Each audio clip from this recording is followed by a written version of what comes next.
You ever get that feeling where you walk into the shop and the air just smells like potential? Or maybe that's just the scent of the WD-40 I spilled on my boots yesterday. Either way, it's a good day to be a maker. Welcome back to the den. It definitely smells like something, Tiger. Let's call it industrial ambition. I see you've survived another night without the lathe reclaiming a limb, so I'd say we're off to a winning start. Barely. The shop gods were merciful. But listen, we've got a lot to chew on today.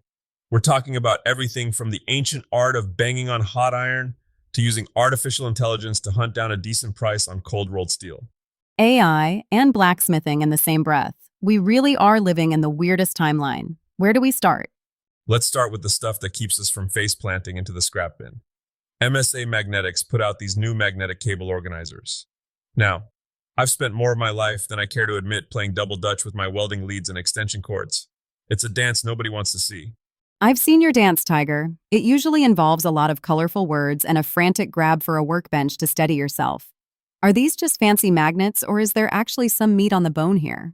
It's the simplicity that gets me. They're these heavy-duty hooks and channels that just snap onto any steel surface. You can route your power lines overhead or along the frame of the machine. It makes your floor look like a ballroom instead of a snake pit. I remember once, back when I was starting out, I tripped over a cord while carrying a freshly glued tabletop. It was like watching a slow-motion disaster movie, wood, glue, and sawdust everywhere. If I'd had these magnets back then, I might still have a full set of nerves in my left knee. Safe to say OSHA would approve, but speaking of steel, you mentioned AI earlier. I thought you were the guy who still uses a slide rule for fun. Hey, I appreciate the old ways, but I'm not allergic to progress. Dan Davis over at 55K Fabricator flagged this new AI sourcing platform. It's wild. It used to be an internal tool for big distributors, but now anyone can use it to track down specific alloys. So, instead of me calling 4 different suppliers and being told we're out of stock 4 different ways, I just tell a computer what I need? Exactly. It looks at the market rates and tells you who's got the 4130 chromoly you're looking for without you having to beg for a quote. It's like having a concierge for your metal rack. It's a far cry from how they did it 250 years ago, which is the milestone American metalworking is hitting right now. 2.5 centuries. That puts things in perspective. I bet those guys would have traded a kidney for an AI sourcing tool. Or, a power hammer.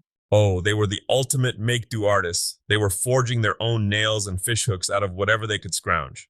We stand on the shoulders of giants, Alex. Every time we flip a switch on a TIG welder, we're finishing a conversation that started with a guy standing over a pile of charcoal and a bellows.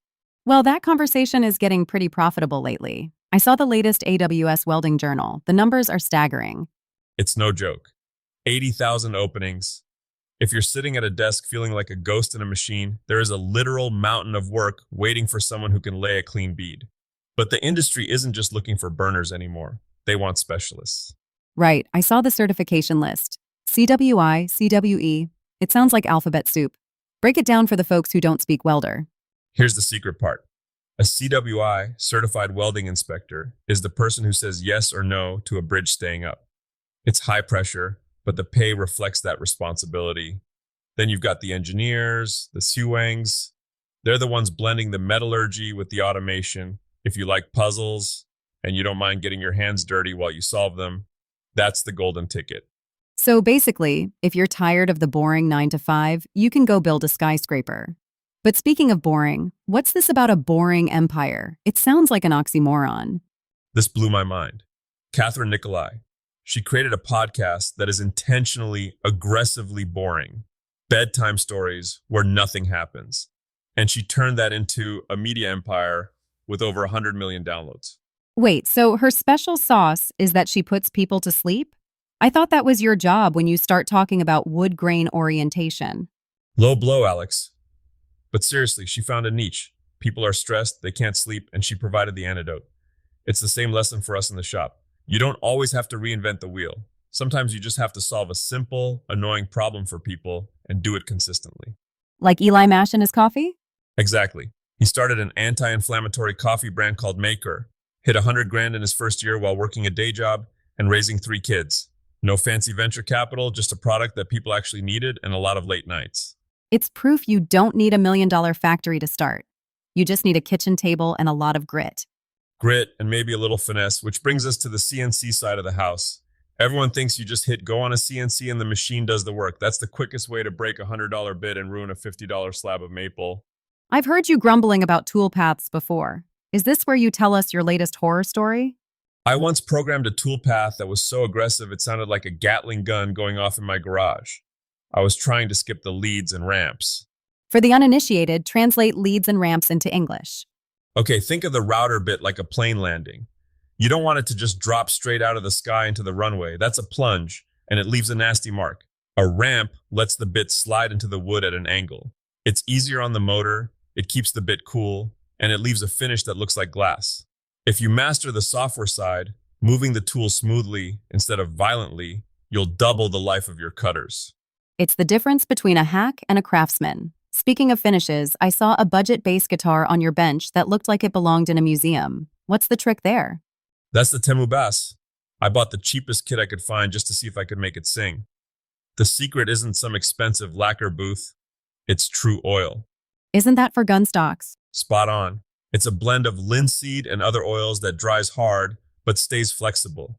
You rub it in with your fingers, layer by thin layer. By the time you get to the 10th coat, that cheap wood looks like it has a mile of depth. It's a patient man's finish. You can't rush it or it'll get gummy. But if you give it the time, it resonates beautifully.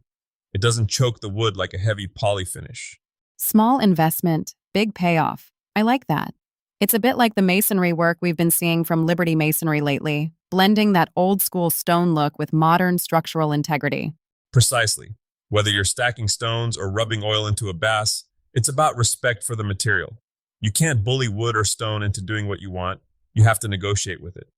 All right, Tiger, we've covered everything from AI steel scouts to boring sleep empires. Give us the North Star for the day. What's the one thing people should take to their workbenches?